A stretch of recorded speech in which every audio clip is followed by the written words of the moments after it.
números. En las clases de introducción a la materia les había dicho que hay dos temas del año pasado que es necesario recuperar, ¿sí? Para poder entender los temas de este año. Recuperar y profundizar.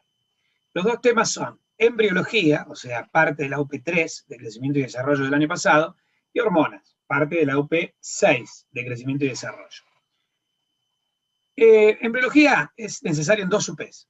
En la primera UP, la UP1, para poder entender embriología genital del desarrollo del aparato reproductor, vos tenés que ver previamente la embriología general. Yo no te puedo decir, por ejemplo, yo no puedo arrancar diciéndote que el aparato reproductor se origina a partir del mesodermo intermedio de la región notocordal o gononefrótomo, etc. Si vos no sabés lo que es el mesodermo intermedio, no sabés lo que es la región notocordal, una idea de la embriología general tenés que tener para poder abordar la embriología especial.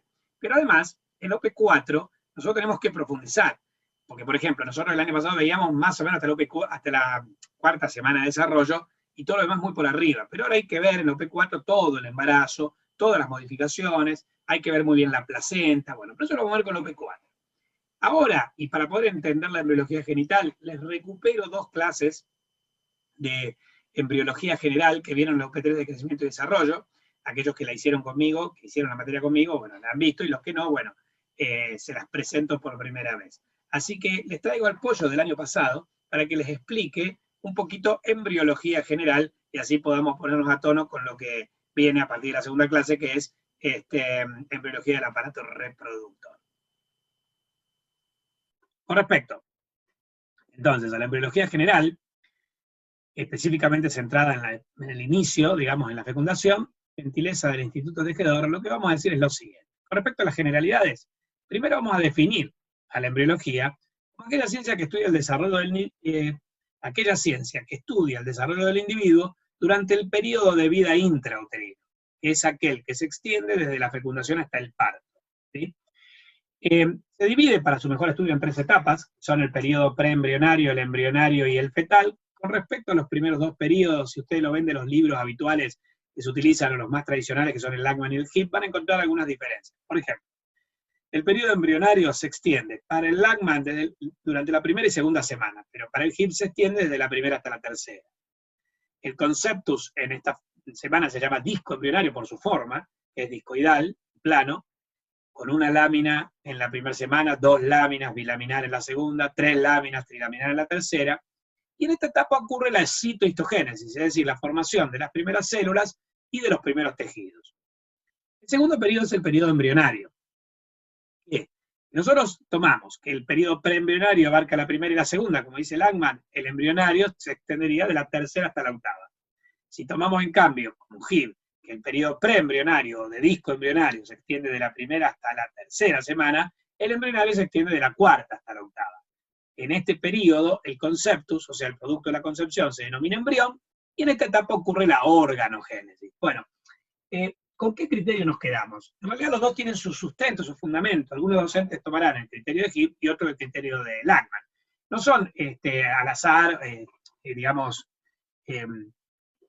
no es que no estén basados en un criterio, a eso me refiero. Por ejemplo, para Hibb, el periodo preembrionario se extiende de la primera hasta la tercera semana, porque como es el periodo de disco embrionario, el embrión tiene forma plana y discoidal de la primera hasta la tercera.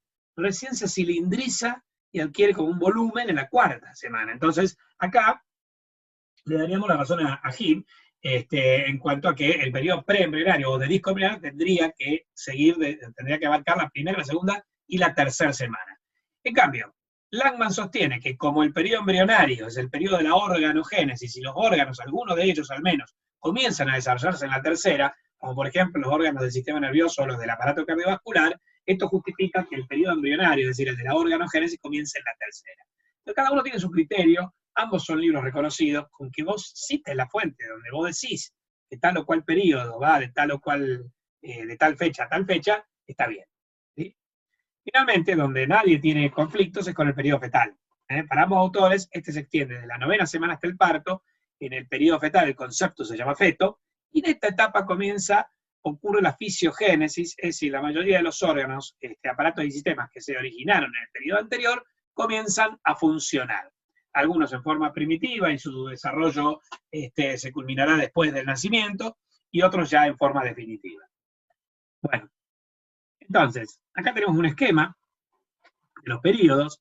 Fíjense que, por ejemplo, si tomamos las semanas, primera, segunda, tercera, después cuarta, quinta, sexta, octava y novena a la 38ª, cercana al parto, 266 días de gestación, nosotros tenemos que el periodo preembrionario abarcaría en este esquema las primeras 3 semanas. Como dice Gil, el embrionario iría de la 4ª hasta la 8ª y el fetal de la 9ª al final del embarazo. ¿Sí? Los procesos biológicos salientes, se produce la fecundación, el primer día de vida. En la primera semana el embrión se segmenta, es decir, se divide en varias células, pasa a ser de una célula que es huevo cigota a más de 100 células que tiene el blastocisto a fines de la primera semana. Se traslada o migra desde la trompa, que es donde se produce la fecundación, hasta el útero, que es donde se va a producir la implantación, y el nombre que recibe el embrión, el primer día es cigoto, y al final de la primera semana ya es blastocisto. En el medio pasa por el estadio de mórula. O sea que en la primera semana tenemos el huevo cigota, la mórula hacia el día 3, y el blastocisto hacia el día 5, 6 y 7. Bien, en la segunda semana se produce la cavitación. Si bien el blastocisto ya tiene una cavidad que es el blastocele, las cavidades características del embrión y del corion, que son la cavidad amniótica, el saco vitelino primario y luego el secundario, y la cavidad coriónica o celoma extraembrionario, se forman fundamentalmente en la segunda semana de desarrollo. Con respecto a la implantación, comienza la segunda, pero termina fundamentalmente en la tercera. En la segunda semana hablamos de disco bilaminar. En la tercera semana se da la gastrulación, que es el proceso mediante el cual se forma el disco germinativo trilaminar, se forma el mesodermo intraembrionario, y ya a fines de la tercera semana tengo 3 hojas germinativas, lo cual es esencial para los desarrollos ulteriores que vamos a dar de la embriología de los órganos. Se completa la implantación y bueno, el disco es trilaminar. Durante el periodo embrionario empiezan a desarrollarse los somitas, en realidad comienzan a fines de la tercera semana y se desarrollan durante toda la cuarta e inicio de la quinta semana, que son bloques de un tipo del mesodermo paraxil, que es una subdivisión del mesodermo de la tercera semana, que van a formar parte del sistema esquelético y otras estructuras. Se produce el plegamiento del embrión y su cilindrización, ya no es un disco, sino que es un embrión cilíndrico. Comienza la morfogénesis, o sea, la forma de los órganos, la organogénesis, la histogénesis se completa, la formación de los tejidos, y finalmente en el periodo fetal, que es cuando al producto de la fecundación ya lo llamamos feto, se produce el crecimiento corporal, se gana en peso, aumenta la talla del feto, comienzan, como dijimos antes, a funcionar la mayoría de los órganos hasta en la semana 38ª, o sea, los 266 días desde la fecundación, producir el nacimiento. Bueno, estas son las etapas de desarrollo brevemente descritas, después vamos a describir cada una de las semanas en particular. Un concepto de las generalidades de embriología que es muy importante es el de los agentes teratógenos. Terato es un prefijo que quiere decir monstruo, geno quiere decir originador. O sea, son los agentes físicos, químicos y biológicos que pueden originar monstruosidades fetales. Ojo que cuando hablo de monstruosidades no me refiero a pibes que nazcan con 2 cabezas, 3 ojos, o sea, con aspecto monstruoso. Una monstruosidad puede ser evidente externamente o puede ser una malformación interna. Cualquier malformación, tanto externa como interna, se llama monstruosidad fetal. Si el chico tiene una monstruosidad, nace con una monstruosidad externa o interna como consecuencia de esta exposición de la mamá, de la mujer embarazada, a algún agente, a este agente que produjo o que desencadenó la monstruosidad, se lo llama teratógeno. Bueno, decíamos, bueno, acá la definición son aquellos capaces de causar malformaciones, y los tipos pueden ser físicos, por ejemplo, los rayos X. Una mujer embarazada no se puede sacar una radiografía, en el peor de los casos hace una ecografía con ultrasonido, pero las radiaciones ionizantes son teratogénicas. Después, agentes químicos como aquellos que tienen muchas drogas, y cuando hablo de drogas no solo drogas de abuso, como la cocaína, etcétera, sino también muchos medicamentos. La mujer embarazada, cuando tiene algún trastorno de la salud, por ejemplo, si requiere algo tan sencillo como un antibiótico, no se lo puede ir y comprar, si hay una prescripción médica, o si tiene en la casa uno que le quedó de prescripto por un médico, pero, qué sé yo, cuando no estaba embarazada, volver a tomarlo ahora. Tiene que estar prescrito y supervisado por un médico, porque muchos de ellos traen malformaciones en el embrión. Después, algunos virus, digamos, agentes biológicos tales como el virus de la rubéola o el parásito de la toxoplasmosis, también pueden provocar malformaciones en el embrión. Esto es muy importante, por eso le concluí el concepto con un INP. porque esto lo suelen tomar mucho. El periodo de mayor susceptibilidad, o sea, de mayor sensibilidad a los agentes teratógenos, es el periodo embrionario. ¿Por qué? Porque es el periodo en el cual ocurre la organogénesis. Entonces, es mucho más fácil que yo afecte el desarrollo de los órganos cuando dichos órganos están formando, que no cuando ya se formaron. Acá tiene un esquema de eso que les estoy diciendo. Fíjense que, por ejemplo, el sistema nervioso central tiene su máxima sensibilidad entre la tercera y la 12ª semana. Es bastante extenso el periodo de alta sensibilidad. Pero el corazón es sensible en la tercera, cuarta, quinta y sexta, periodo embrionario. Los brazos en la cuarta, quinta, sexta, séptima, periodo embrionario. Los ojos hasta la octava, periodo embrionario. Las piernas hasta la séptima, periodo embrionario. Los dientes hasta la octava, periodo embrionario. El paladar también. Los genitales externos se extienden como el sistema nervioso hasta la 12ª, o sea, hasta parte del periodo fetal, y las orejas también. Quiere decir que acá tiene el periodo altamente sensible, en rosa, y el periodo menos sensible en amarillo. No digo insensible. Todo el embarazo es sensible. Durante todo el embarazo la mujer embarazada se tiene que cuidar de los agentes que ingiera. No se puede sacar una radiografía en ningún momento del embarazo y tiene que utilizar medicamentos con prescripción médica durante todo el embarazo. Y hacer profilaxis contra las enfermedades infecciosas durante todo el embarazo. Pero, sin dudas, el periodo más sensible es el periodo embrionario, que sería el segundo mes del embarazo. Bueno, vamos a analizar los pasos previos a la fecundación. Estos son la espermatogénesis, la ovogénesis, la maduración de los espermatozoides, su almacenamiento, la eyaculación, la ovulación y la capacitación de los espermatozoides eyaculados en el aparato genital femenino. Antes de que se produzca la fecundación, tiene que pasar todo esto. Entonces, vamos a analizar uno por uno. La espermatogénesis que vimos en la clase de mitosis y meiosis es la formación de espermatozoides. Ocurre en los testículos a partir de la pubertad. O sea, el niño nace con espermatogonias. Llega a la pubertad con espermatogonias, las espermatogonias comienzan en la pubertad sus divisiones meióticas, etc., la espermatogénesis, primero la mitosis y después las divisiones meióticas. Ahora, si bien empieza tarde en la pubertad, se completa siempre, haya o no haya fecundación. En cambio, la ovogénesis, que es la formación de los ovocitos, ocurre en los ovarios y se inicia en la vida intrauterina, pero se completa solo si la mujer es fecundada. Entonces, por ejemplo, la espermatogénesis, vos tenés la espermatogonia o espermatogonio, que se transforma en espermatocito primario por diferenciación.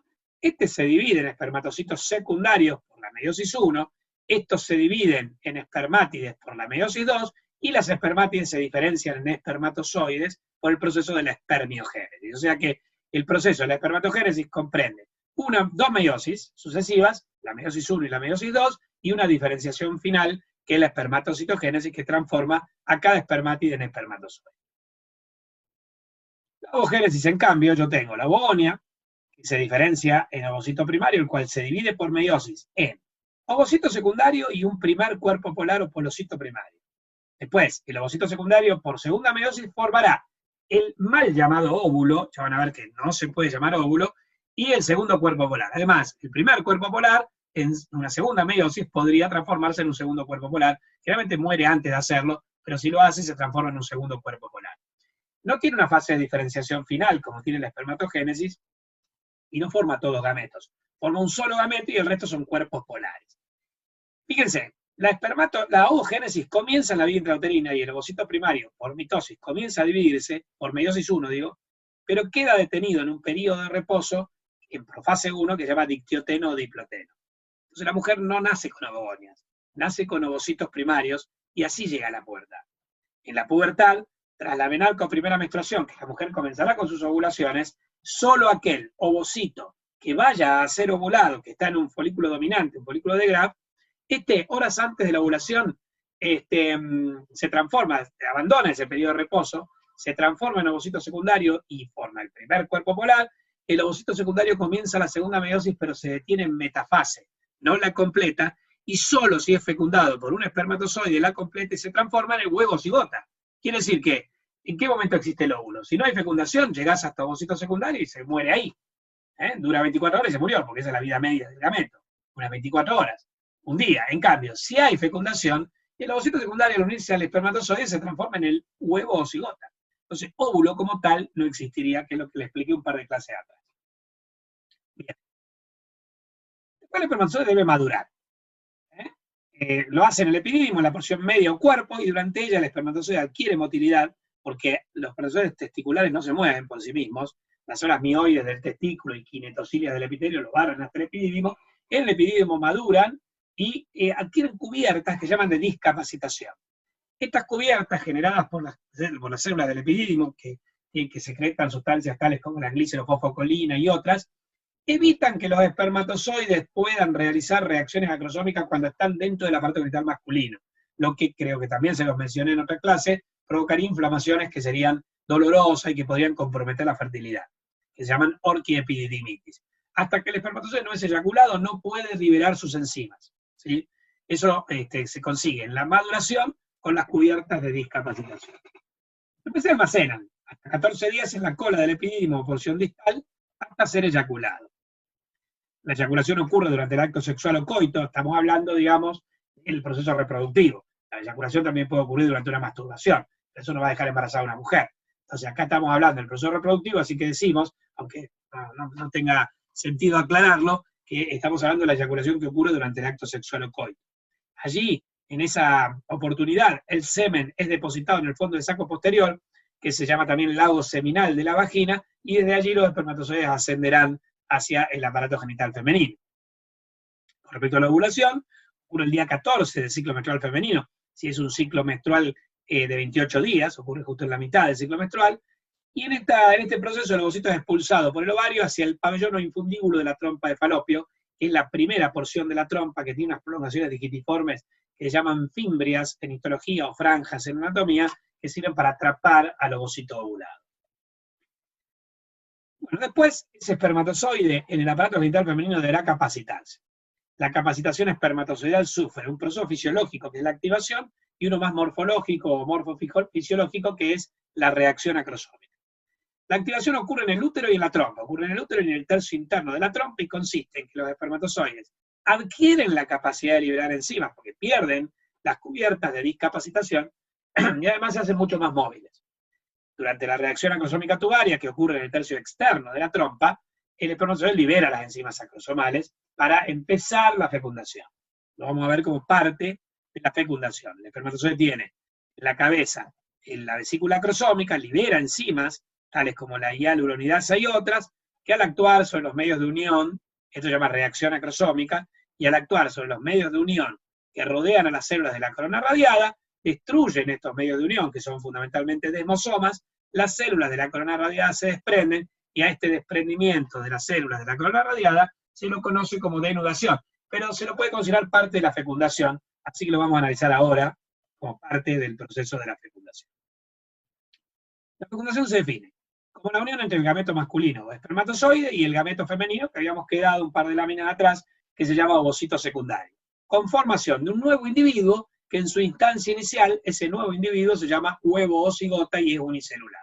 Después, por mitosis, originará el organismo multicelular complejo, que es en este caso el ser humano. ¿Dónde ocurre? Se da con mayor frecuencia en la ampolla tubaria, la región ampular de la trompa, que está en el tercio externo de la trompa de Falopio. La trompa tiene 4 segmentos que son, desde afuera adentro, del ovario al útero, el pabellón o infundíbulo, la ampolla, el istmo y la región que en anatomía se llama porción intersticial y en histología intramural. Bueno, en la ampolla suele ocurrir con mayor frecuencia la fecundación. El gameto masculino, ¿qué características tiene? Es el espermatozoide. El número es de aproximadamente 100 millones por mililitro o centímetro cúbico de semen. Teniendo en cuenta que un varón puede eyacular de 3 a 5 mililitros, estaría eyaculando de 300 a 500 millones de espermatozoides cada vez que eyacula. La vida promedio de los espermatozoides es de unas 72 horas, es decir, 3 días. Sobrevive en el aparato genital femenino 3 días, o sea que una mujer puede tener una relación sexual hoy y quedar embarazada dentro de 3 días o más, porque esta es vida media, o sea que pueden vivir más. El número cromosómico es 1N, 1C. Completó las 2 meiosis, así que es 1N, 1C. Recuerden que la primera meiosis baja el N y la segunda baja el C. Y este las completó las 2.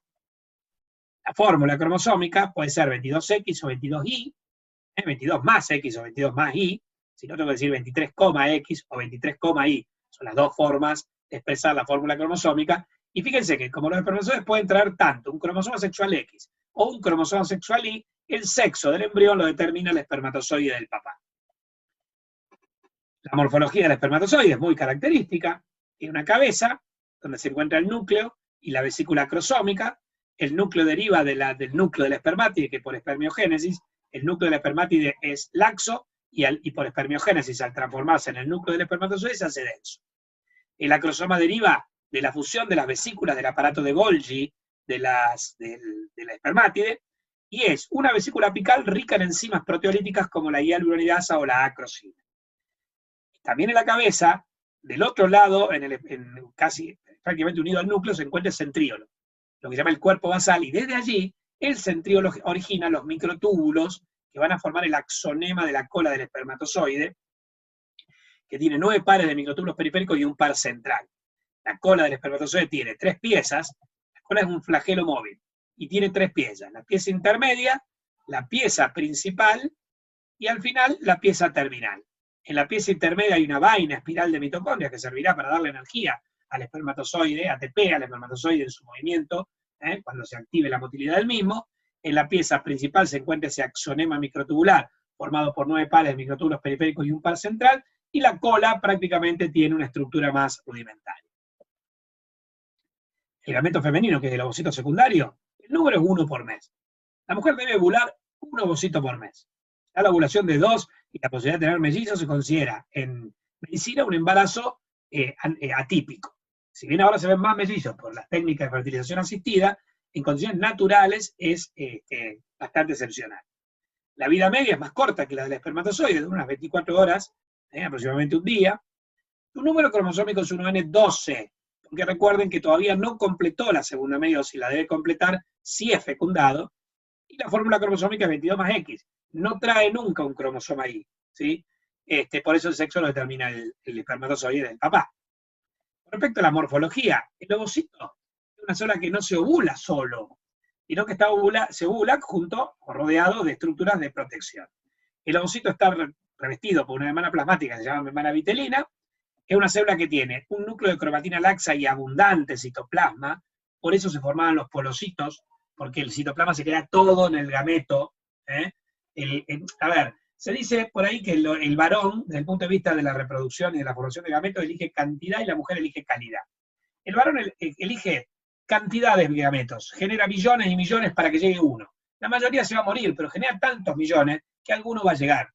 Como la mujer ovula un solo gameto, lo protege mucho. Es un gameto de alta calidad, porque si se muere ese gameto hay que esperar un mes más para que la mujer pueda quedar embarazada. Entonces lo protege, está muy protegido, y está protegido, por ejemplo, por una zona que es la zona pelúcida, que es una capa rica en glucosaminoglicanos, y por la corona radiada, que está formada por células foliculares que estaban presentes en el folículo ovárico, en el folículo del ovario, donde se desarrolló el ovocito secundario, y bueno, todo esto es lo que ovula la mujer. Entonces el espermatozoide tiene que atravesar una serie, digamos, el objetivo de la fecundación, ¿cuál es? Que el núcleo del espermatozoide con el genoma paterno llegue a mezclarse con el núcleo de la mujer que tiene el genoma materno. Para ello, tiene que atravesar al menos 3 barreras: la corona radiada, la membrana pelúcida y la membrana plasmática del ovocito. Y esto lo va a hacer en las distintas etapas o fases o pasos de la fecundación.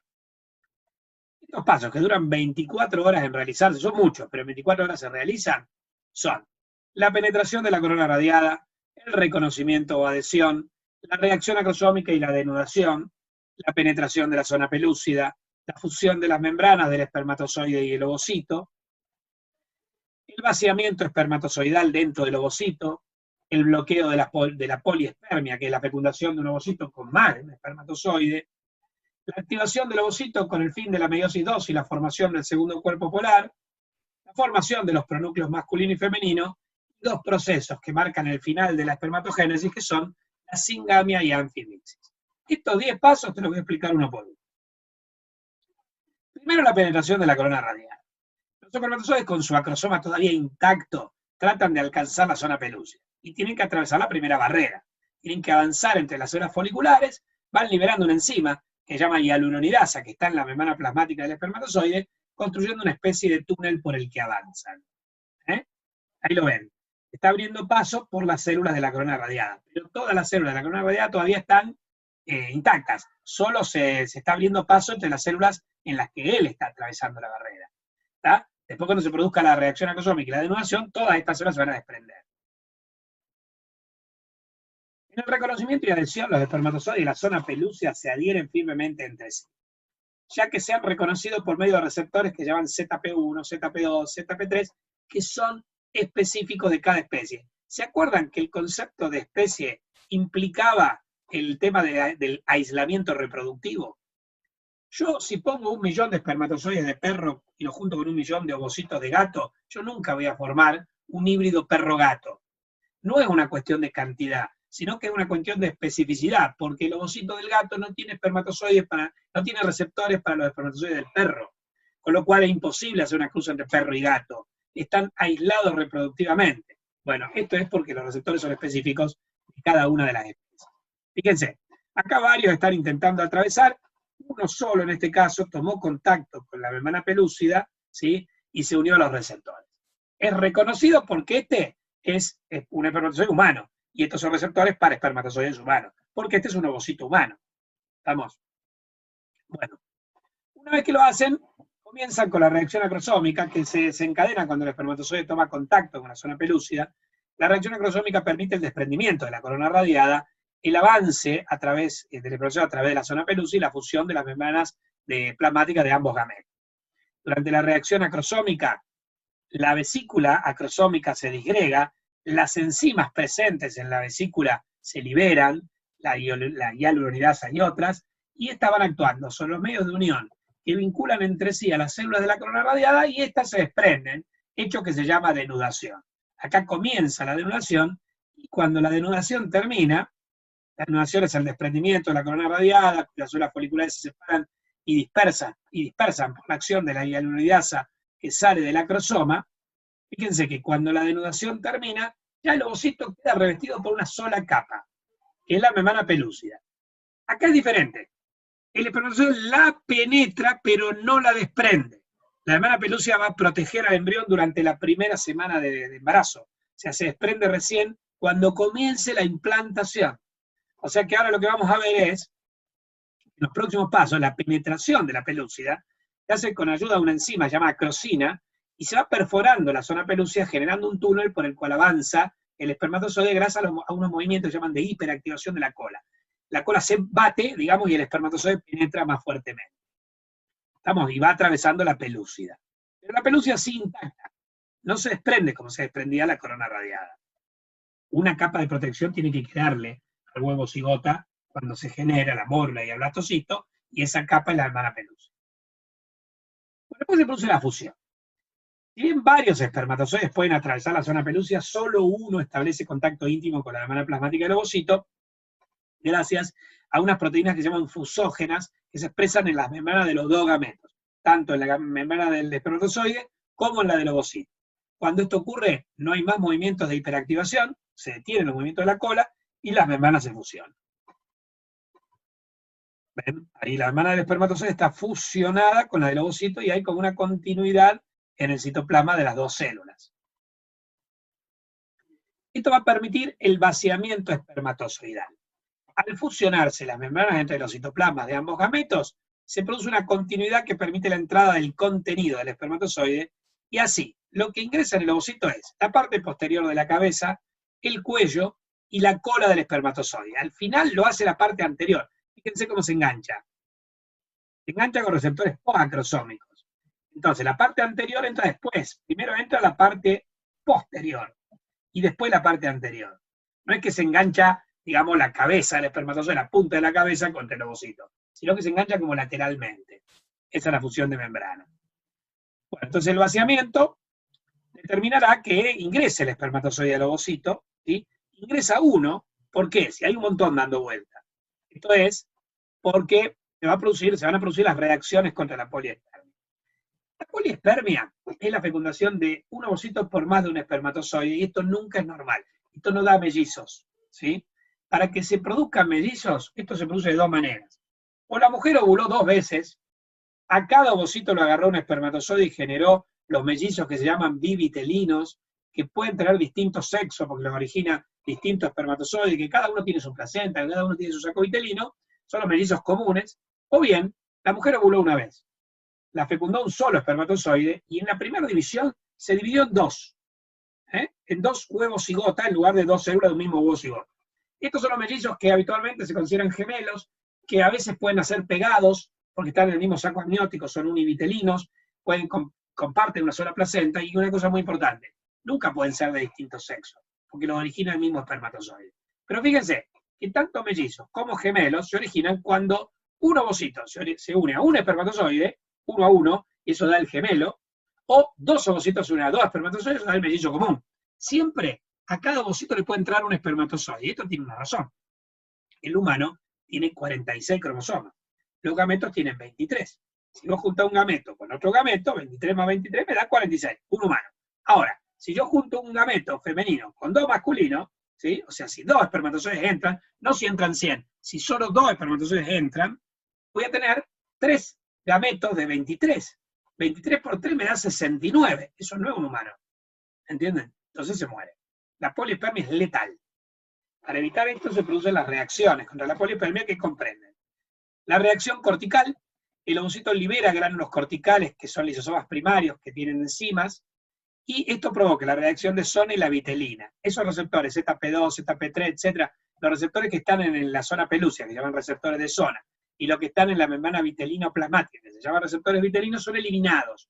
Una vez que no hay más receptores afuera, no importa si los espermatozoides que están afuera son humanos o de perro o de gato, no los reconocen igual, porque decíamos antes que el reconocimiento tenía que ver con receptores. Entonces, si yo barro los receptores, listo, desaparece la posibilidad de que entre otro espermatozoide al ovocito. Bueno, fíjense, ¿ven? Acá los gránulos corticales se exocitan. Hasta acá teníamos receptores, se llaman las proteínas de unión espermática, son receptores ZP2, ZP3, ¿y qué hacen? Estos gránulos corticales que se liberan acá, eliminan los receptores. Entonces, si venía un espermatozoide, es rechazado, porque no hay receptores para que se una a él.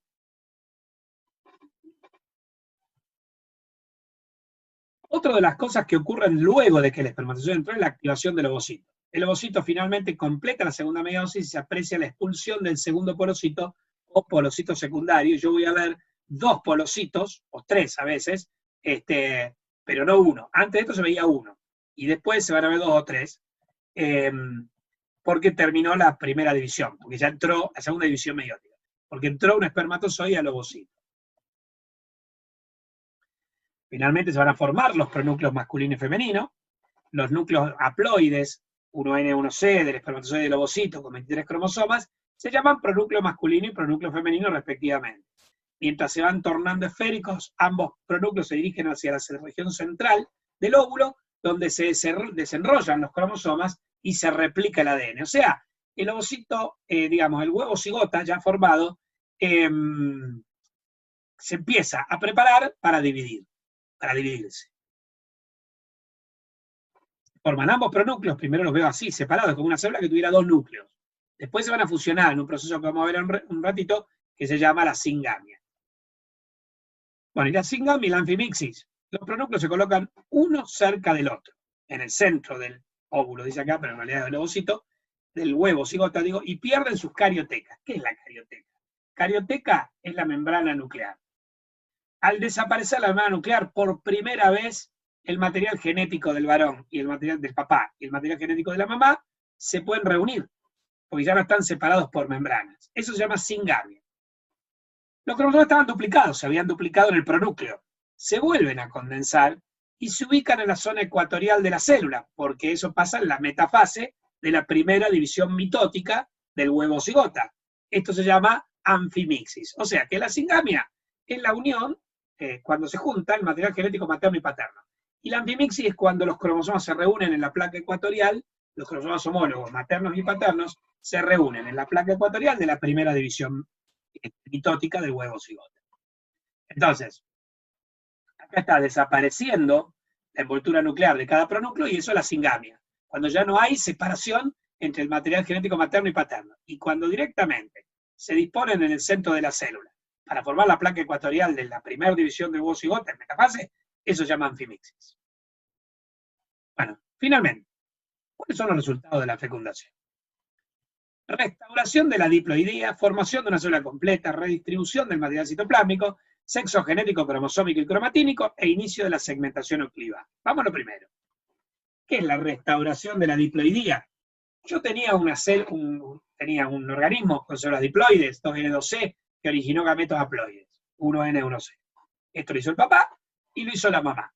Dos células haploides, 1N, 1C, se unen para formar nuevamente una célula diploide, que es el huevo cigota, 2N, 2C. O sea, restauramos la diploidía del individuo adulto.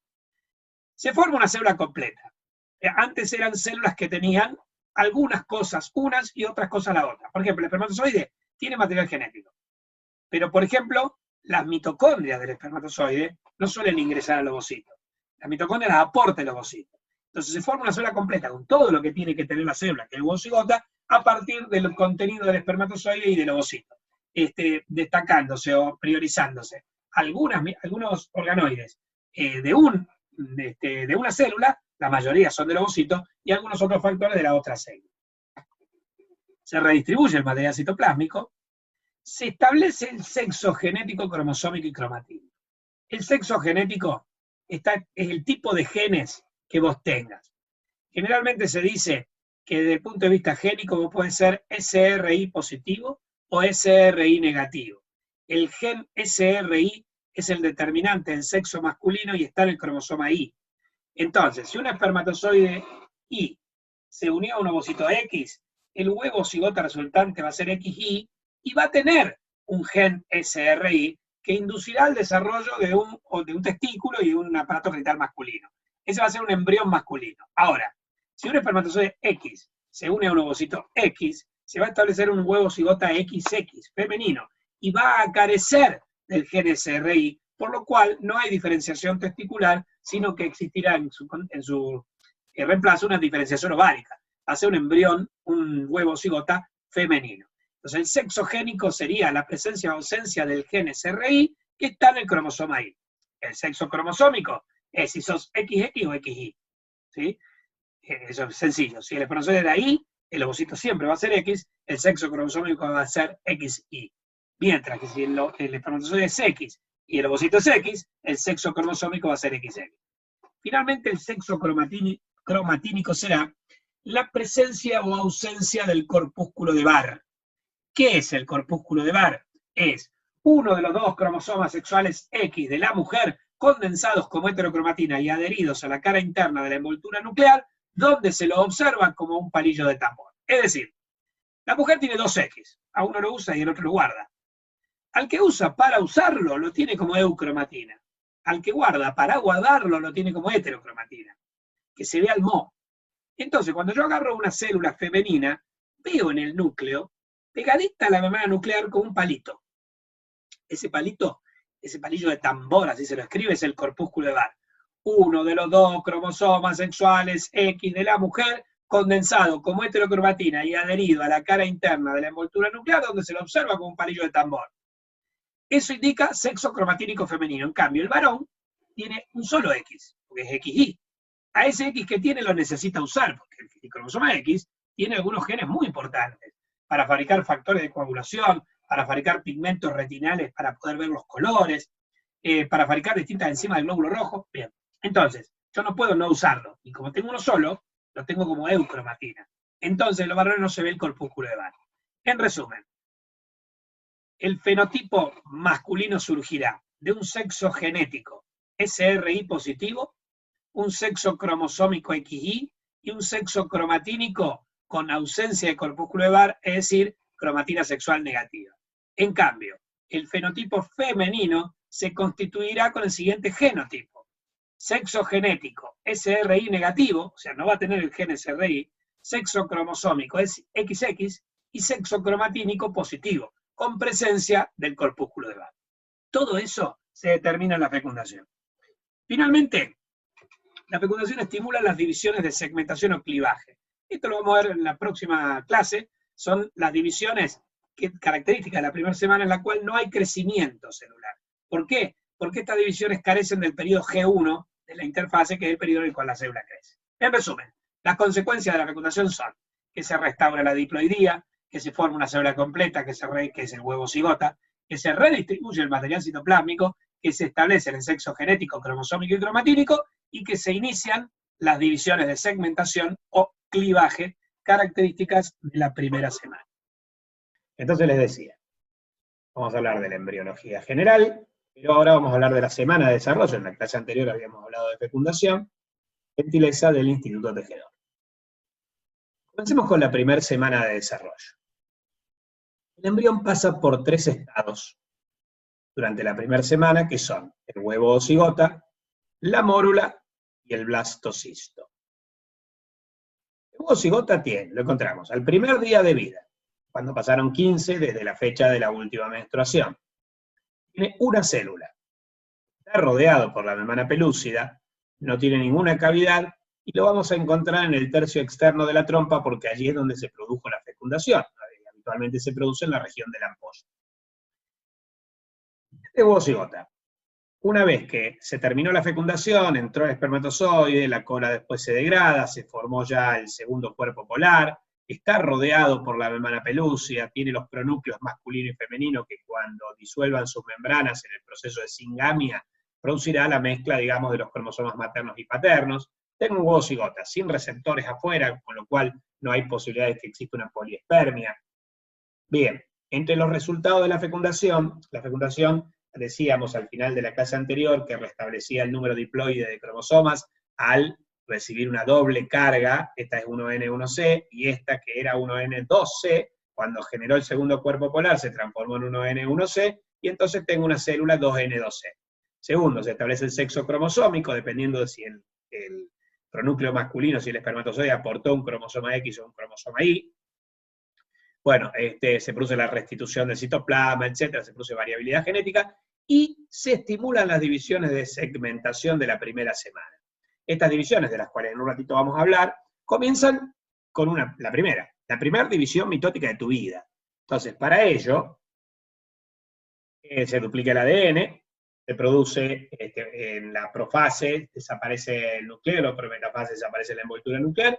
Metafase, van a formar los cromosomas la placa ecuatorial.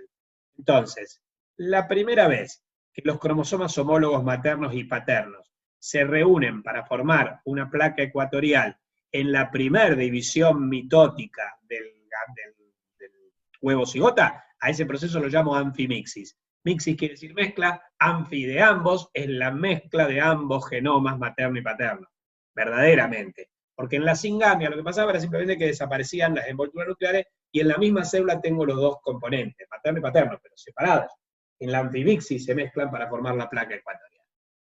Bueno, esto ocurre en metafase, placa ecuatorial, de la primera mitosis. Se produce la anafase, de la primera mitosis, donde los cromosomas migran a los polos, y entonces vamos a tener un estadio bicelular. 2 células. Que pueden ser 2 células de un mismo huevo cigota, o 2 huevos cigota, en el caso de que sean mellizos univitelinos.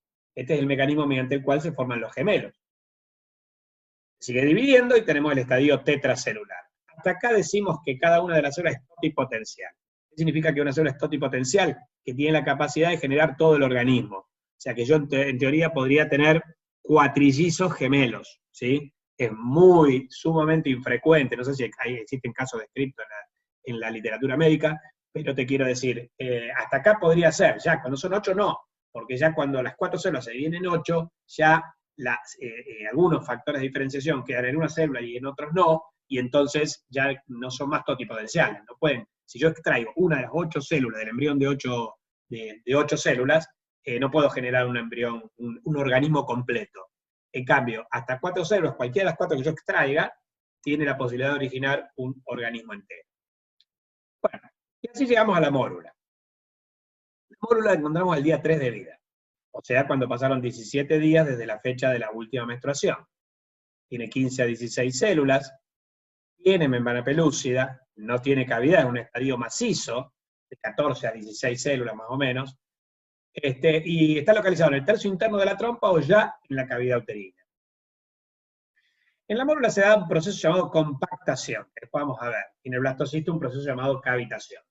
Entonces, tengo una masa compacta, maciza, de 14 a 16 células. Las células centrales forman el macizo celular interno y las células periféricas el macizo celular externo.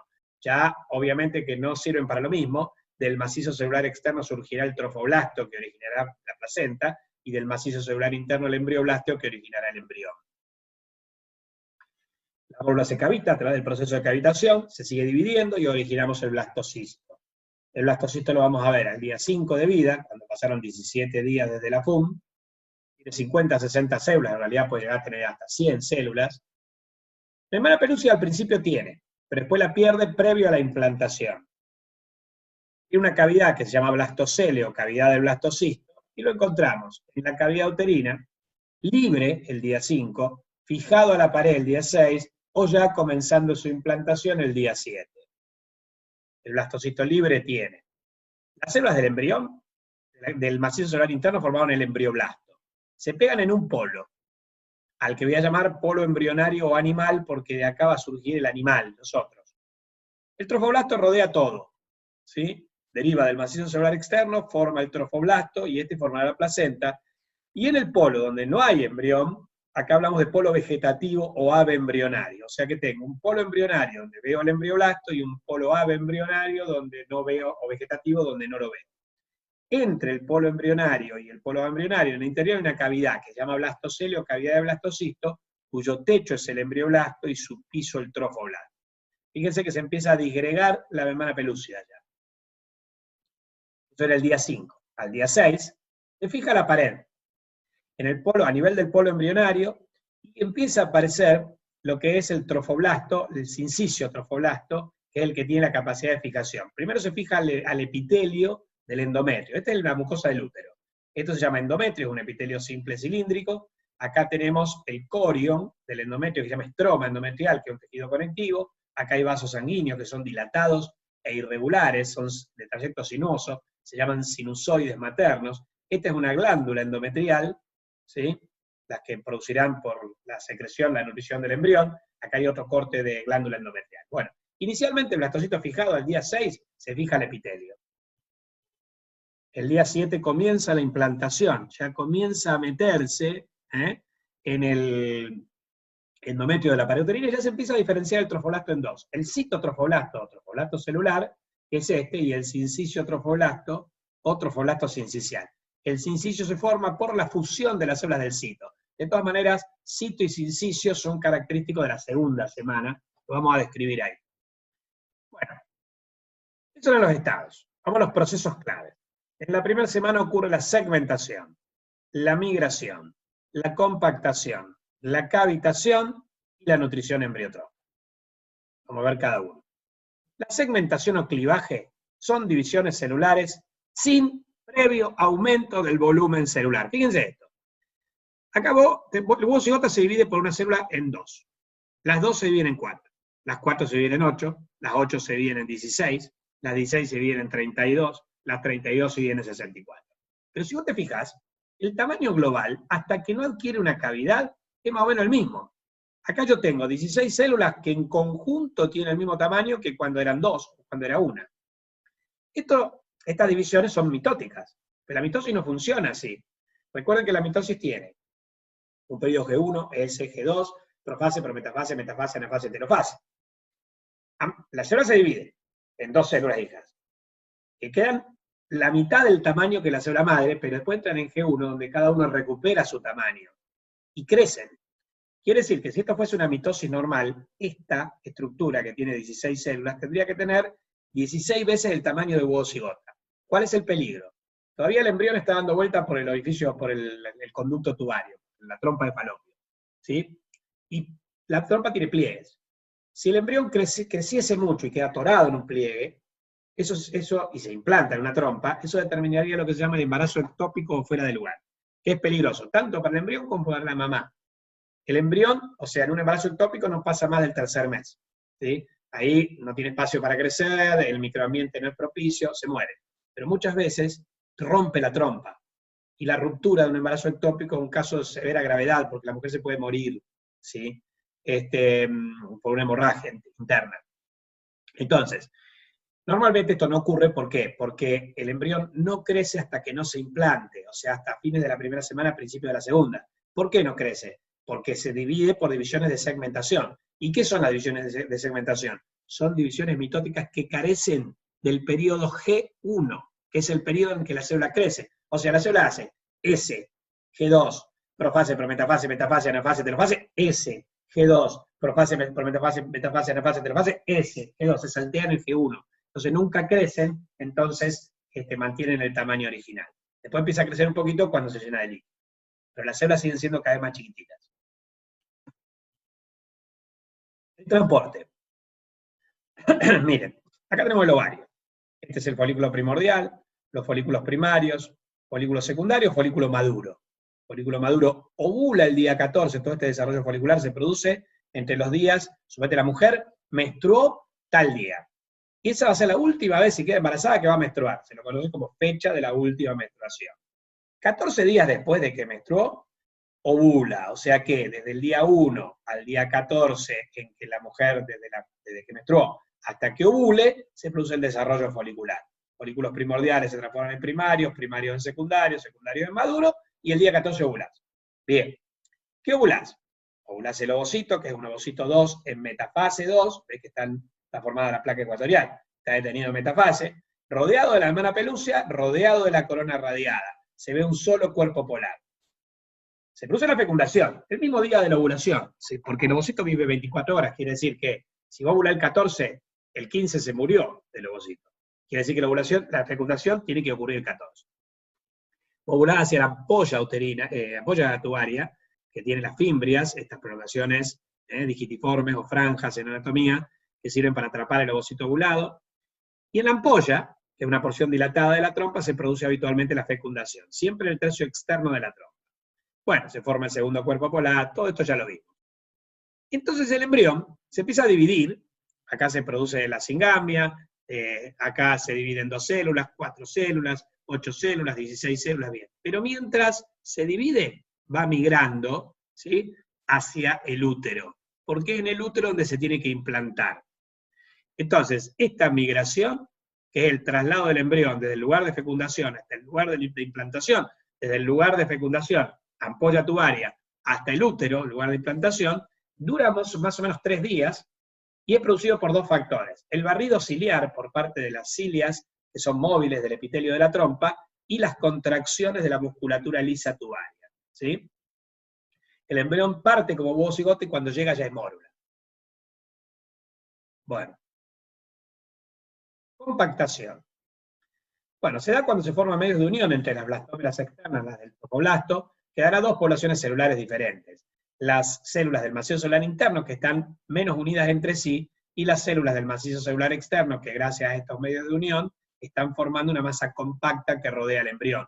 Eso es lo que va a formar la estructura de sostén, ¿sí? Así se forma la mórula. La cavitación es cuando empieza a formarse líquido entre las células del macizo celular interno y externo, y se forma la cavidad del blastocisto o blastocele. Así se forma el blastocisto. Y finalmente la nutrición embriotrofa. ¿Qué quiere decir esto?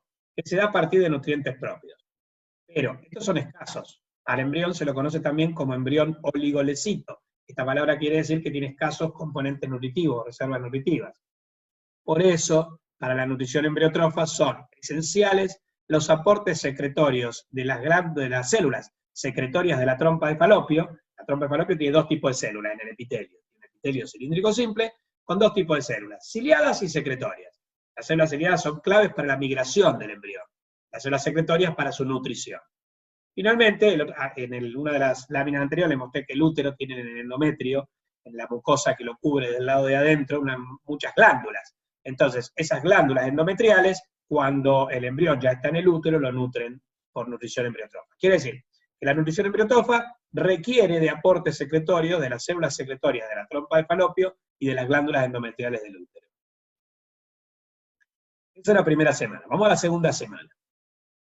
Las estructuras claves del embrión son las siguientes. El embrión era unilaminar en la primera semana, porque solo tiene embrioblasto. En la segunda semana se hace bilaminar. Tiene 2 láminas. El epiblasto, que es dorsal, y el hipoblasto, que es ventral. Tiene 2 cavidades anexas. A la segunda semana, el MUR, que es un libro de embriología, la llama la semana del 2, porque todo es doble. El embrión tiene 2 láminas. Hay 2 cavidades anexas, amnios y saco uterino primario o primitivo o cavidad exocelómica, Y el trofoblasto se divide en dos, cito y sincicio. Entonces, la semana del 2. Rodeando el embrión tenemos el corion. El corion, que se empieza a formar en la segunda semana, son todas aquellas estructuras de sostén y protección y nutrición. Está formado por el trofoblasto y por el mesodermo extraembrionario que se forma esta semana. El mesodermo extraembrionario tiene dos hojas, una visceral o esplagnopleural y una parietal o somatopleural, y una cavidad, que es la cavidad coriónica o celoma extraembrionario. Hay un pedículo de fijación, que ahora vamos a ver, que en esta semana se inserta en la cavidad dorsal del embrión, que es el amnio. Bueno, y el otro componente del corion de la segunda semana es el trofoblasto, que muestra el citotrofoblasto o trofoblasto celular, el sincicio trofoblasto o trofoblasto sincicial, muestra vellosidades que en la segunda semana son primarias, puede haber secundarias, aunque en realidad las secundarias son características de la tercera, y lagunas en el STB, en el sincicio trofoblasto. Bueno, miren, a fines de la primera semana nosotros lo encontrábamos así, al embrión. ¿Sí? O sea, empezando la implantación, se empieza a formar la cavidad amniótica, todavía tengo el blastocele acá, y ya tengo el citotrofoblasto, que sería este, trofoblasto celular, y el sincicio trofoblasto. A principios de la segunda semana, ya está completamente metido, digamos, en el tejido conectivo, cerca donde están los vasos sinusoides maternos, y acá tenemos un coágulo de fibrina, ahí donde rompió el epitelio para meterse, se forma un coágulo que después va a ser reepitelizado por afuera para sellar, digamos, la entrada del embrión. Y a mediados de la segunda semana tenemos todo lo que les dije antes. Veamos. Hay que dividirlo en tres: disco germinativo o embrión, cavidades anexas al embrión y corion. El disco germinativo es bilaminar, tiene el epiblasto, que tiene células cilíndricas de ubicación dorsal, y el hipoblasto, que tiene células cúbicas de ubicación ventral, dos láminas. Hay dos cavidades anexas. La cavidad amniótica o amnios, que es dorsal. Su piso está formado por el epiblasto y su techo por una capa de células planas que forman que se llaman amnioblastos. Ventral al disco está el saco vitelino primario o primitivo o cavidad exocelómica, cuyo techo es el hipoblasto y su piso una membrana de células planas que se llama membrana exocelómica de Heuser. Bien. Por fuera tengo el corion. El corion tiene el trofoblasto. El trofoblasto muestra el citotrofoblasto o trofoblasto celular, que es una capa de células cúbicas de límites intercelulares netos, uninucleadas, y que está en activa división. Y por fuera está el sincicio trofoblasto. El sincicio trofoblasto es una masa multinucleada de límites intercelulares poco netos, que se forma por la fusión de las células del cito, de ahí el término sincicio. Esto lo vimos en célula, cuando vimos núcleo, en la UP1. Yo le dije que ahí, en esa oportunidad, hablábamos del núcleo, que el número de núcleos de una célula puede ser habitualmente único o múltiple. Las células multinucleadas se hacen multinucleadas por dos mecanismos, el plasmodio y el sincicio. El plasmodio era cuando existía división nuclear sin división citoplásmica, y el sincicio es cuando había fusión de células uninucleadas que formaban una célula binucleada o multinucleada. Bueno, como acá, para producir el sincicio, las células del cito se tienen que fusionar, salen hacia el exterior y se fusionan para formar el sincicio. El sincicio es una masa multinucleada formada por su fusión de células, por eso se llama sincicio. Bueno, y es invasora, porque va invadiendo el endometrio materno para producir la implantación, que es uno de los procesos clave de esta semana, y empiezan a aparecer lagunas, que son espacios de líquido, que después, cuando alcancen los capilares, se llenarán de sangre, y formarán las lagunas de sangre, iniciando lo que se llama el periodo lacunar del embarazo, y la nutrición hemotrófa. Bueno, entre el trofoblasto que está por fuera y el embrioblasto que está por dentro, aparece una capa del medio, que como está en el medio, se llama mesodermo. Apenas aparece esta capa, empiezan a formarse lagunas en la misma, que formarán una cavidad. Y entonces, a fines de la segunda semana, ya voy a tener el embrión bilaminar, con la cavidad amniótica arriba, el saco vitelino debajo, por fuera el trofoblasto que empieza a formar las vellosidades primarias, estas vellosidades que están acá, con lagunas, que las vellosidades primarias son solo trofoblásticas, con lagunas, que son las lagunas del sincicio trofoblasto, y acá tenemos el saco coriónico. Miren, todo esto es el corion, ¿no? Y Y acá tenemos la cavidad coriónica. Esta es la cavidad coriónica o celoma extraembrionario.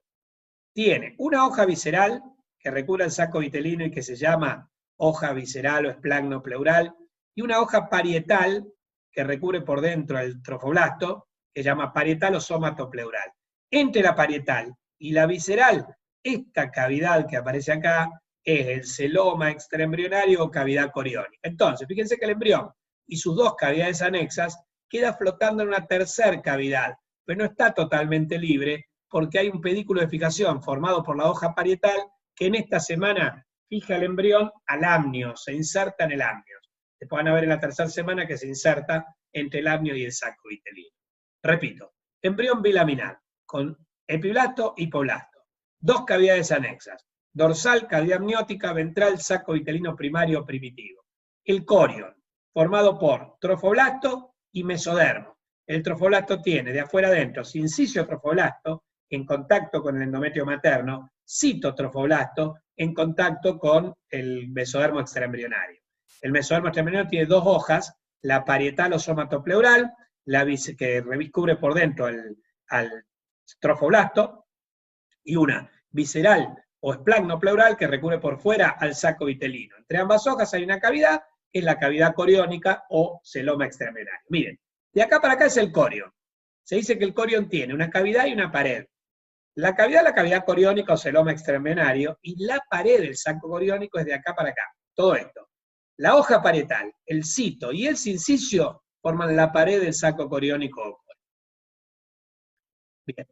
Procesos claves de la segunda semana. Implantación, formación del corion, secreción hormonal, nutrición histohemotrófica. Vamos a la implantación. ¿Qué es la implantación? Es la anidación del embrión en el endometrio de la pared uterina. ¿Cuándo comienza? A fines de la primera semana. ¿Cuándo termina? A fines de la segunda o a principios de la tercera. ¿Por qué ocurre? Ocurre por una interacción endometrio-trofoblástica, proteínas que se expresan en el trofoblasto o enzimas segregadas por el sincicio trofoblasto que interactúan con receptores expresados por las células del endometrio y así se va metiendo el embrión. ¿Y dónde ocurre? Ocurre más frecuentemente en la pared posterior-superior, menos frecuentemente en la anterosuperior del cuerpo del útero, nunca en la inferior, porque eso puede provocar la pérdida del embarazo. Bueno, yo tenía un blastocito libre, ¿sí? Que se fija, comienza la implantación, todo esto en la primera semana, y ya en la segunda semana la implantación se realiza con el embrión metido, digamos, en el endometrio. Estamos día 9 ya de segunda semana. Bueno, formación del corion, dijimos. El corion después va a formar toda esta estructura de sostén y protección, y entonces, acá lo que tenés es el embrión, pero esto ya no sería de segunda semana, sino que sería más posterior, ¿no? Porque tiene forma cilíndrica, pero acá estamos viendo que el corion después termina teniendo un aspecto frondoso, velloso, en un lugar, en el polo donde es el embrionario, donde se va a formar el cordón umbilical, y después el corion leve o liso en el polo opuesto. En este polo se formará la placenta, que es la estructura, digamos, que va a nutrir y proteger al embrión durante el embarazo. El embrión, el corion del embrión, una vez desarrollado, va a tener una enorme capacidad de nutrición para el embrión. Secreción hormonal. Bueno, a ver. En la segunda semana el embrión genera una hormona re importante, que es la gonadotrofina coriónica humana. ¿Para qué la genera? La genera para lo siguiente. El embrión se está por implantar y la mujer está por menstruar. ¿Cómo sería? La mujer ovuló y forma el cuerpo lúteo. La mujer en realidad se produjo un pico de la hormona luteinizante, que es una hormona hipofisaria.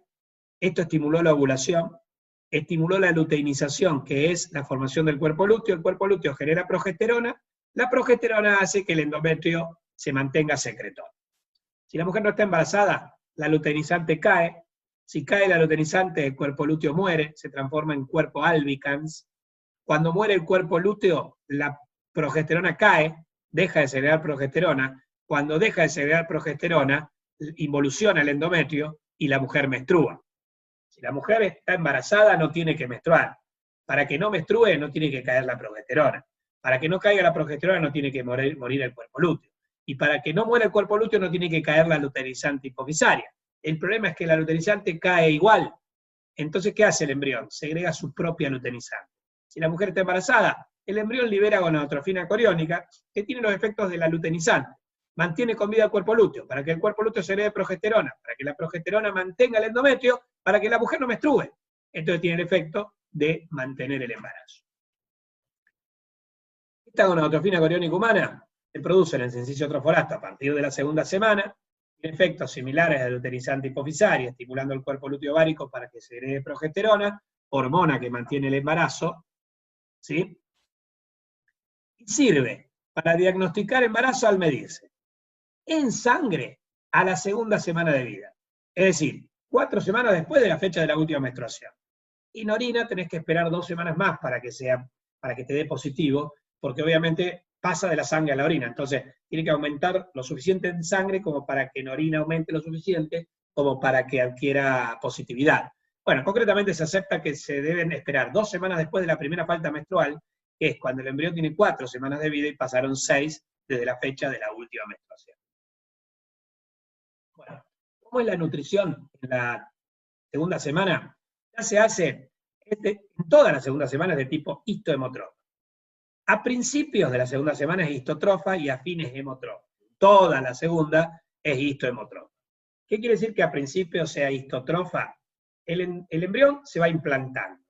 El endometrio, por su parte, es nutritivo. Se hizo secretor gracias a la progesterona.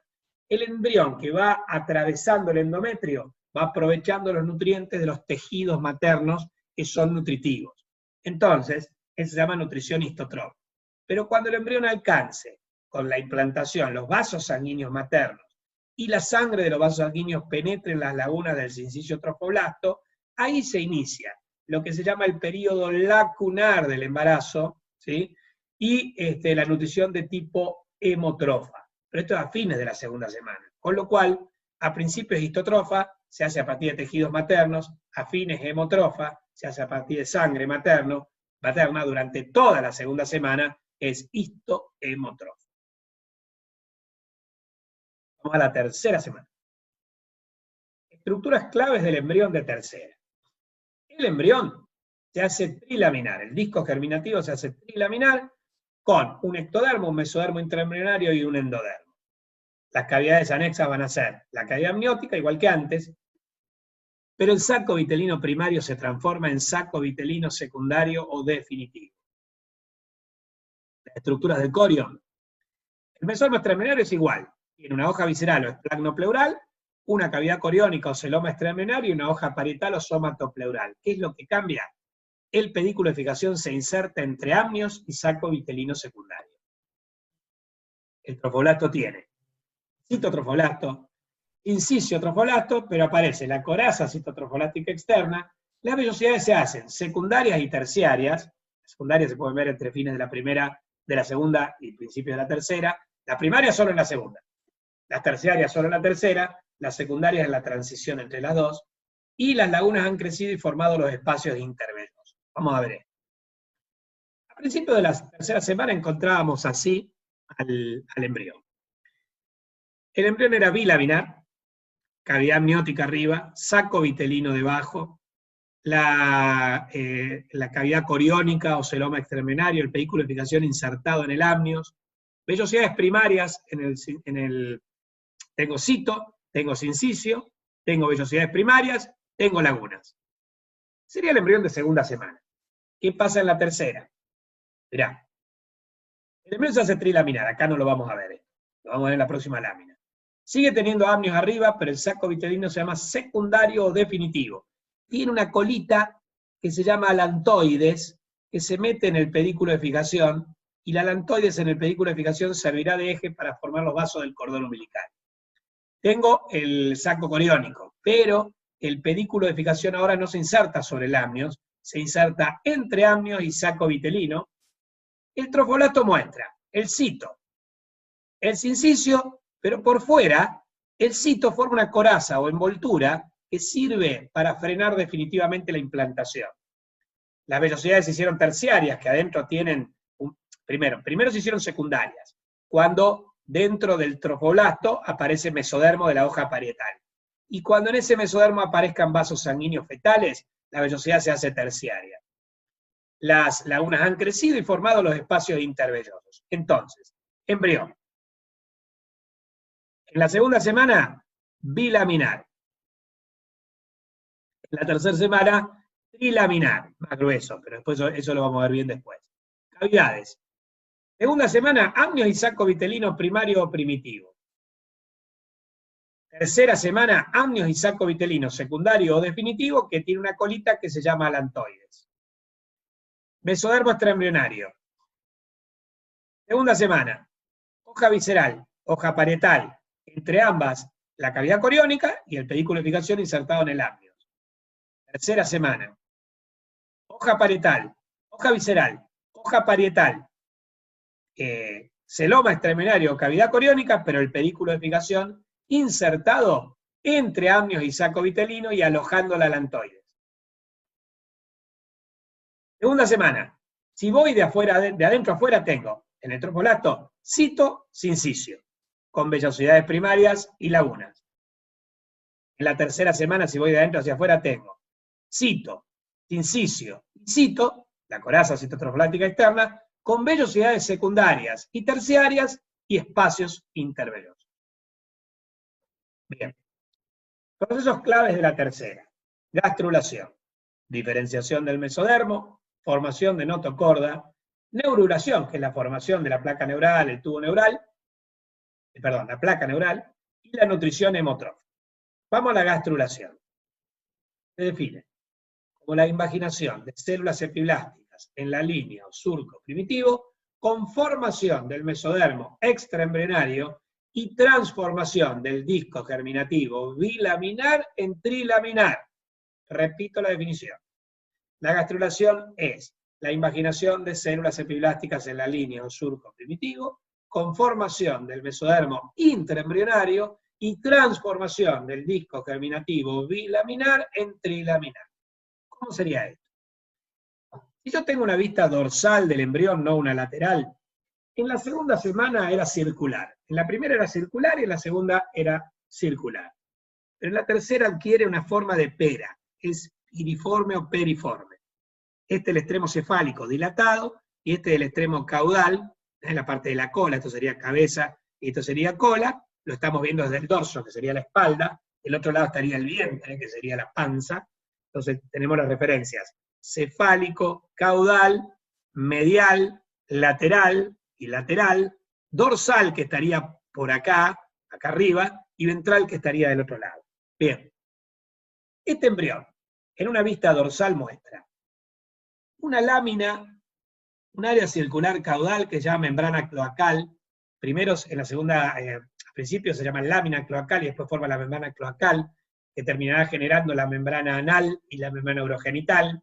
Y acá arriba tengo otra membrana, que es la membrana bucofaríngea, que es un área cefálica, que después formará la membrana, acá arriba tengo la lámina procordal, que después formará la membrana bucofaríngea, que va a cerrar la boca primitiva. O sea, tengo lámina cloacal, lámina procordal. Esta va a dar la membrana cloacal y esta la membrana bucofaríngea. Bien. En la línea media tengo una línea, que se llama línea o surco primitivo, que se extiende hasta una elevación, que se llama nódulo de Hensen, en cuyo centro hay una depresión que se llama fosita primitiva. Todo esto es epiblasto. El epiblasto va a migrar hacia la línea o hacia la fosa, y se invagina. Si se invagina por la línea, forma, como acá vemos, el mesodermo intraembrionario. Pero si se invagina por la fosa, lo vamos a ver en la próxima lámina, formará un cordón en la línea media que se llama notocorda. Bueno, veamos qué pasa cuando se invagina en la línea. Ahora hacemos un corte transversal. En un corte transversal, si esto es lo de arriba, estamos viendo la capa de arriba, que es el epiblasto. Acá se ve la línea primitiva y acá la fosa primitiva, ¿sí? Esto sería eso, y esto sería esto, esta parte de acá.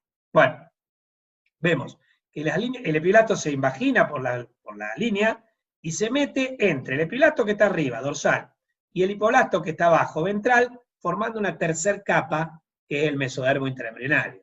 Entonces, las de arriba, las que quedan arriba, después se diferenciarán en ectodermo, las de abajo son reemplazadas por el endodermo, y entonces el epiblasto y el hipoblasto de la segunda semana, en la tercera semana, constituirán el ectodermo, el mesodermo y el endodermo, que son las tres hojas germinativas del embrión que van a originar distintos órganos, todos los tejidos y todos los órganos del cuerpo. ¿Entienden? Esa imaginación es la gastrulación. Bueno, una vez que se diferenció, una vez que se formó, el mesodermo invade todo el embrión. Y todo el embrión se me hace trilaminar menos dos áreas. La lámina procordal y la lámina cloacal, que siguen siendo bilaminares. O sea, son áreas de íntima unión ectoendodérmica, que luego formará la membrana cloacal y la membrana bucofaríngea. O sea que acá y acá, aún en la tercera semana, van a ser bilaminares, pero todo el resto es trilaminar. Bueno, ¿cómo se diferencia? Dijimos que se formarán las tres hojas: ectodermo, mesodermo, endodermo. Y en el medio vas a tener un corte transversal, una estructura que vamos a ver después, que se llama notocorda, que forma como un esqueleto axial. Es como un esqueleto en el centro del embrión que sirve de eje para la formación de la columna vertebral, ahora van a ver. A cada lado de la notocorda del mesodermo se va a diferenciar en paraxil, intermedio, lateral. El paraxil o paracordal se llama así porque está al lado del eje, paraxil, al lado de la notocorda, paracordal.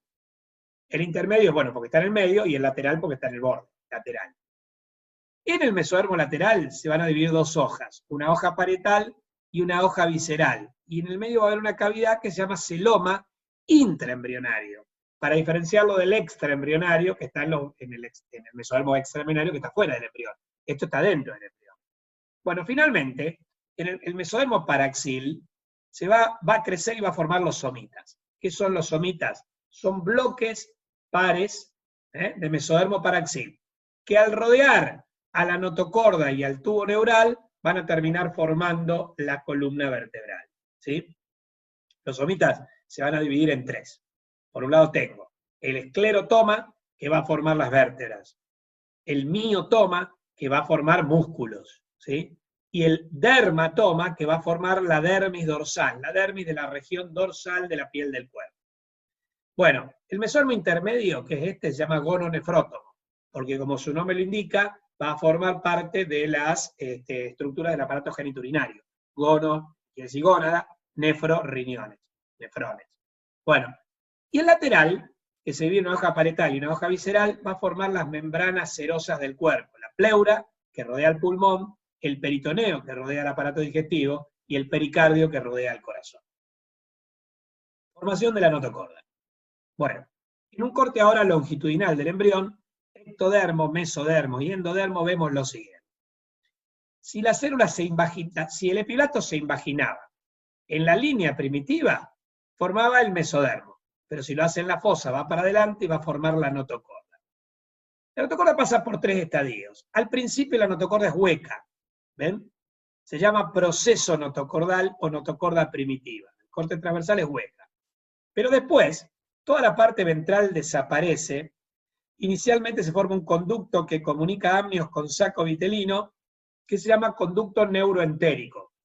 Este conducto comunica el amnios, que es la primitiva cavidad del sistema nervioso, por eso neuro, con el saco vitelino, que es la primitiva cavidad del aparato digestivo, por eso entérico. Neuroentérico, pero tiene un funcionamiento transitorio ese canal o conducto neuroentérico que vamos acá, después se va a cerrar.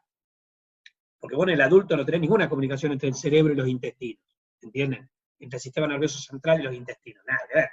Bueno, entonces decíamos, este es el amnios, este es el saco vitelino, el conducto neuroentérico. Desaparece la parte ventral de la notocorda, y de la parte dorsal de la notocorda se va a producir una masa, un conducto macizo, de consistencia cartilaginosa, que es la notocorda definitiva. O sea que la notocorda pasa por tres estadios. El de proceso notocordal o conducto notocordal, que es hueca, el de conducto neuroentérico, que es cuando desaparece la parte ventral y se establece una comunicación transitoria entre el amnios y el saco vitelino, que después se cierra, y el de la notocorda definitiva, que tiene consistencia cartilaginosa, ¿sí? Es maciza, y se forma de la porción dorsal del conducto notocordal. Bueno, ¿para qué sirve la notocorda? La notocorda no forma la columna vertebral. Es un esqueleto axial para el embrión, el primer esqueleto cuando el embrión no tiene esqueleto, y está en el eje, por eso esqueleto axial. No forma las columnas, sirve de eje para la formación de la columna cuando los somitas la rodean y formen las vértebras. De hecho, después la notocorda involuciona y va a quedar como el núcleo pulposo del disco intervertebral, que deben haber visto con Fernando cuando analizaron la columna. Bueno, pero tiene otra función muy importante. La notocorda induce a la formación del sistema nervioso central. Al inducir al ectodermo que la cubre dorsalmente a que se haga más gruesito y forme el ectodermo neural. Entonces miren, este proceso se llama, empieza la tercera semana, se llama inducción y neurulación, o sea, formación de la placa neural. Vos tenés que la notocorda hace que el ectodermo que la cubre dorsalmente se haga más alto, más grueso y forme la placa neural. Después la placa en la tercera semana se va a incurvar y va a formar los pliegues neurales y el surco neural. Y finalmente, a fines de digamos, ya en la cuarta semana, la parte dorsal digamos, de cada uno de los pliegues neurales se va a fusionar. Fíjate, esto verde y esto verde es lo que acá lo ven verde, como la parte del área fusionada, y forma el tubo neural. Eso en la cuarta semana provocará que el ectodermo se divida en dos, el que recubre por fuera y formará la epidermis, o sea, el epitelio de la piel, que se llama ectodermo superficial, y el que queda por dentro, formando el tubo neural, que se llama ectodermo neural. ¿Sí? Este proceso, lo vamos a ver en la UP4, de formación del sistema nervioso central, comienza en la tercera semana, y se llama neurulación, y es inducido por la notocorda. Bueno, finalmente, ya se establece en la tercera semana la nutrición hemotrofa, porque las vellosidades han crecido mucho. Recuerden, cuando solo tienen trofoblasto en la primera semana, se llaman primarias, son solo epiteliales. Cuando tienen trofoblasto y mesodermo a fines de la segunda, principios de la tercera, son secundarias. Y cuando tienen trofoblasto, o sea, porque son epitelial conectivas, cuando tienen trofoblasto, mesodermo y vaso sanguíneo, acá tengo un vaso sanguíneo fetal, en la vellosidad, son terciarias, es decir, trofo-mesodérmicas vascularizadas o epitelial conectivas vascularizadas, y ya son características de la tercera. Por su parte, las lagunas ocupan el espacio entre las vellosidades, entre dos vellosidades, y forman el espacio intervelloso. En las lagunas hay sangre materna en el espacio intervelloso, y en la vellosidad hay sangre fetal. Entre la sangre fetal y la sangre materna se produce el intercambio a través de la llamada barrera placentaria. Esto caracteriza la nutrición hemotrofa de la tercera semana de desarrollo. De la tercera hasta el parto. Entonces, resumiendo, en la primera semana es embriotrofa, en la segunda semana es histohemotrofa, porque a principios de la segunda es histotrofa y a fines hemotrofa, y de la tercera hasta el parto ya la nutrición es hemotrofa. Bien, vamos al periodo embrionario. Este se extiende. De la cuarta hasta la octava semana dice el HIP, de la tercera hasta la octava dice el Lagman. Durante él se producen los plegamientos y la cilindrización del embrión. Se produce la organogénesis, es decir, la formación de los órganos, de los aparatos y sistemas, y es el periodo de mayor sensibilidad o susceptibilidad a los agentes teratógenos. Vamos a ver cómo es el plegamiento y la cilindrización. El embrión en la tercera semana hasta la tercera semana era plano. En la primera semana era plano y unilaminar. En la segunda era plano bilaminar. En la tercera es plano trilaminar. En la cuarta deja de ser plano porque se hace cilíndrico. ¿Cómo se produce? Hay un crecimiento longitudinal o cefalocaudal, se estira a lo largo el embrión por el crecimiento o desarrollo del sistema nervioso central, pero también hay un crecimiento lateral o transversal por la expansión y desarrollo de los somitas. Cuando el embrión crece, fíjate que hace como una pinza, ¿sí? Se pliega sobre sí mismo, hace una pinza y forma como un cilindro. ¿Sí? Este es un corte de un cilindro que viene así y yo lo corto transversalmente. Acá era plano, pero cuando creció el embrión llega de acá hasta acá. Es chato, plano. Pero después esto y esto bajan, bajan, bajan, bajan y se acercan hasta un punto que se van a fusionar y van a formar un embrión cilíndrico. Entonces, en la cuarta semana se pliega en sentido cefalocaudal y transversal. El plegamiento cefalocaudal o longitudinal es por el desarrollo del sistema nervioso. El plegamiento lateral o transversal es por el desarrollo de los somitas. Ambos plegamientos causan la cilindrización o delimitación. El embrión, que era plano en la tercera, se hace cilíndrico en la cuarta. Y a partir de ahí tendrá volumen. Aquí en la estructura de un embrión de cuarta semana es compleja. No es necesario que la vean para la embriología general, es necesario verla para la embriología especial, digamos, de cada órgano. Acá se destacan muy bien los somitas. Los somitas son bloques de mesodermo paraxil que dijimos, se dividen en esclerotoma, dermatoma y miotoma, entonces permiten formar el esclerotoma las vértebras, y el sistema esquelético, el miotoma músculos, y el dermatoma la dermis dorsal, pero aparte sirven para calcular la edad del embrión. Porque si yo los cuento, yo sé que aparecen de 2 a 3 por día en sentido cefalocaudal, comenzando el día 20, fines de la tercera semana. Entonces, por ejemplo, estos 3 somitas aparecieron el 20, estos 3 el 21, estos 3 el 22, estos 3 el 23, estos 3 el 24, estos 3 el 25, estos 3 el 26, estos 3 el 27, estos 3 el 28, estos 3 el 29, estos 3 el 30, y acá hay 1 o 2, no se alcanza a ver. Ponele que este sea un embrión de 30 a 31 días, es un embrión de 5 semanas. ¿Entienden? Entonces, yo puedo contar los somitas y entonces ver el estadio del embrión. Bueno, acá tengo la prominencia cefálica, que es la cabeza del embrión, acá tengo el estomodeo boca primitiva, acá se van a ver los procesos faríngeos, y bueno, se van viendo distintas la prominencia cardíaca, la prominencia hepática, el cordón umbilical, el proctodeo ano primitivo, la prominencia caudal, los somitas, todas estructuras que después formarán, acá tenemos una fotografía, todas estructuras que van a formar distintos órganos del embrión en el periodo fetal. Todavía es embrión. ¿Qué diferencia hay entre un embrión y un feto? El embrión es muy rudimentario y reproduce filogenéticamente la estructura del desarrollo de otros animales, con los cuales evolutivamente tenemos algún parentesco, tenemos una relación. Entonces, qué sé yo, tenemos cola, como los primates, como los monos, ¿entienden? Después esto va a desaparecer. Pero bueno, es bastante primitivo. Yo te digo, yo te muestro eso y vos no sabés si esto va a ser un humano. ¿Entienden? Específicamente. Ya si yo te muestro un feto, vos sabés que es un feto humano y que no es otro animal. Bueno. Entonces, otra de las cosas que ocurren durante la cuarta semana, o sea, en el periodo embrionario, empezando en la cuarta, es que de las 3 hojas germinativas, ectodermo, mesodermo y endodermo, surgen tejidos y órganos específicos. Tejidos que derivan del ectodermo tenemos el tejido nervioso y el tejido epitelial. Tejidos que derivan del mesodermo son el tejido muscular, los tejidos conectivos, y tejidos que originan el endodermo es fundamentalmente el tejido epitelial. Entonces, del ectodermo deriva el tejido epitelial y el tejido nervioso, que van a formar la epidermis, pelos, uña y las glándulas cutáneas, sebáceas y sudoríparas.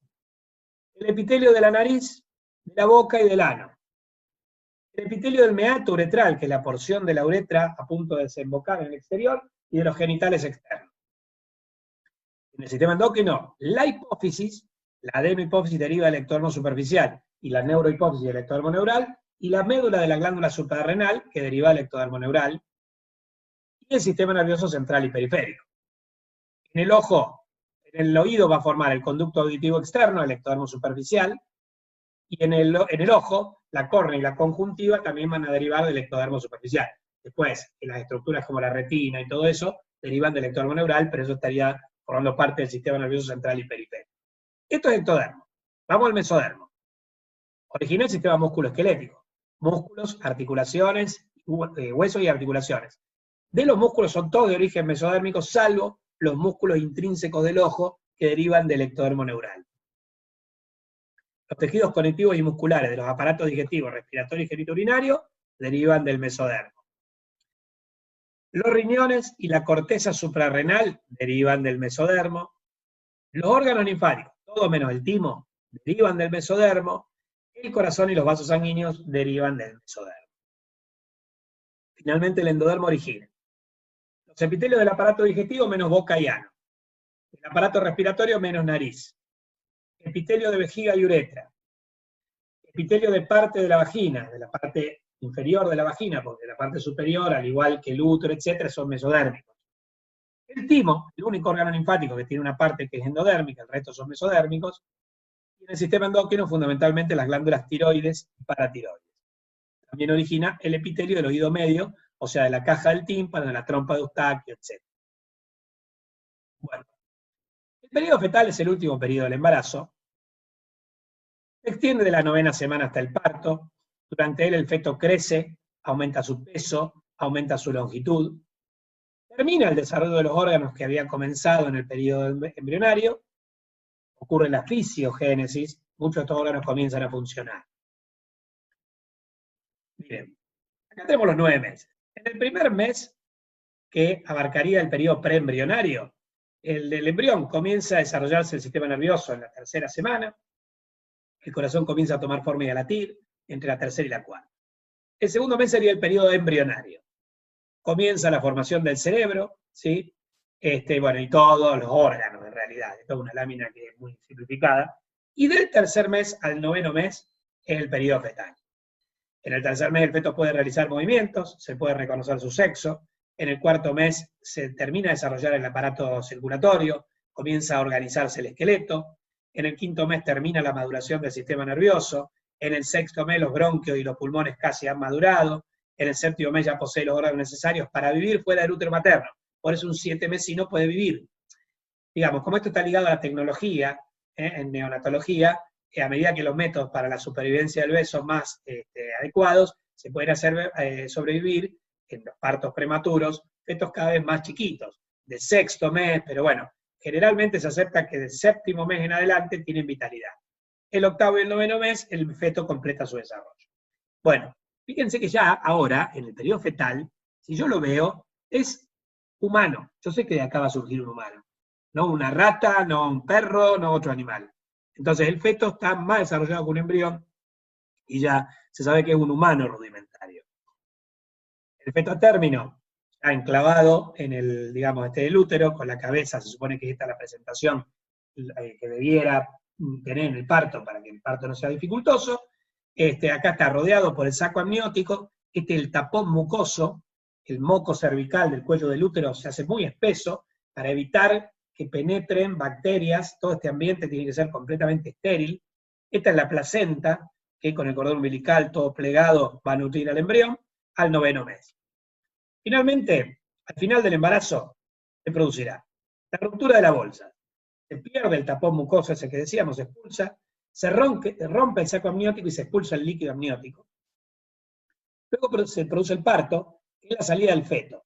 Cuando se ligue el cordón umbilical se transformará en neonato recién nacido. La mujer no tiene el parto de un recién nacido, tiene el parto de un feto. Hasta que yo no ligue y no independice el feto del aparato del organismo materno y vea que el feto tiene vitalidad, tiene respiración autónoma, funcionamiento autónomo, no es recién nacido. Es recién nacido después de la ligadura del cordón. Bueno, y finalmente tengo el alumbramiento, que es la expulsión de la placenta. Ruptura de bolsas, parto, alumbramiento, y así es que vamos a completar el embarazo con la salida de un recién nacido, y esto engancha lo que estamos dando con los temas del OP4, donde vamos a analizar cuánto pesa, cuál es su vitalidad, cómo se evalúa su maduración, cómo son los reflejos arcaicos de este recién nacido, producto de un embarazo normal y saludable, cuya promoción, para promover un embarazo saludable y llegar a que al final del mismo tengamos un recién nacido también saludable, vigoroso, vital, y bien madurado, todo lo que vieron, lo que escucharon en la clase que les dio Rodolfo, el obstetra, la anterior, de promoción de la salud en la embarazada, es fundamental. Los controles de la salud en el embarazo, los mecanismos profilácticos, etc. ¿Estamos? Bueno, esto es embriología, una clase larga, complicada, véanla todas las veces que necesiten verla para entenderlo. Con esto terminamos los temas de embriología. Bueno, polluelos, esto ha sido una recuperación de conceptos de embriología general, de las clases que vimos el año pasado. A lo mejor no tienen que ver algunas cosas con tanta profundidad este año, como el año pasado, que era el tema de la embriología, ahora más apuntado a las estructuras que van a formar el aparato genital. Pero bueno, era necesario recuperarlo. En la próxima clase de embriología les voy a explicar el desarrollo del aparato reproductor. Nos vemos, polluelos, y cuídense. La cosa no terminó aún, así que sigan cuidándose.